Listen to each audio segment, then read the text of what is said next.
Madam ఎలా అనిపించింది cinema చాలా బాగుంది. ఇందులో ఒక చిన్న వేషం దొరకడం నా అదృష్టంగా భావిస్తున్నా. శివయ్య నాకు ఇచ్చిన వరప్రసాదం అనుకుంటున్నా. ఇలాంటి మూవీలో ఒక అవకాశం ప్రభాస్ గారు, మోహన్ లాల్ గారు అందరూ పెద్ద పెద్ద సెలబ్రిటీస్, వాళ్ళలో మేము అలా ఒక చిన్న ప్రమిదిలాగా కనిపించడం చాలా సంతోషంగా ఉంది.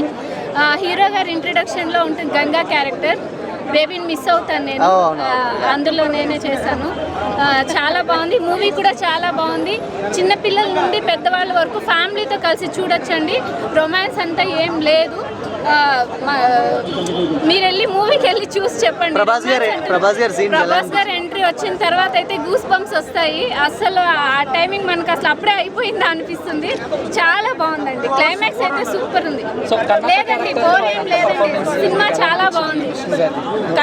క్యారెక్టర్ లో విష్ణు గారి క్యారెక్టర్ అయితే అదిరిందండి. చాలా ఎక్సలెంట్ గా ఉంది. ఎందుకంటే ప్రతి ఒక్కటి మేము ఒక 2 నెలలు న్యూజిలాండ్ లో ఉన్నాము, షూట్ చేసాం ఈ మూవీ కాబట్టి మాకు తెలుసు. ఆ చలి చాలా చలి, ఆ చలికి కూడా మేము అన్ని తట్టుకొని షూటింగ్ చేసాము. అండ్ ఇలాంటి సినిమాలు చాలా రావాలని నేను కోరుకుంటున్నాను. విష్ణు గారు ఇంకా మోహన్ బాబు గారికి నేను కృతజ్ఞత. ఎందుకంటే నేను ఒక చిన్న రోల్ చేశాను దాంట్లో. త్వర అని ఒక చిన్న డైలాగ్ ఉంది నాది. So I'm very happy.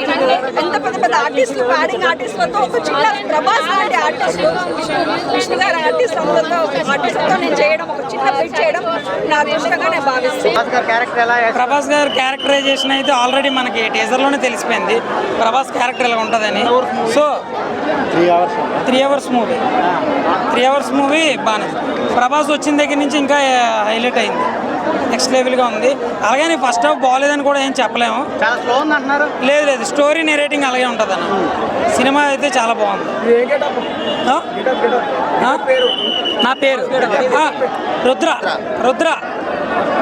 Rudra తాండవం చేశాడు అన్న సినిమాలో. తాండవం అంటే యుద్ధమే చేయవసరం లేదు, ఒకేసారి ముగ్గురికి సమాధానం చెప్పడం కూడా రుద్ర తాండవమే.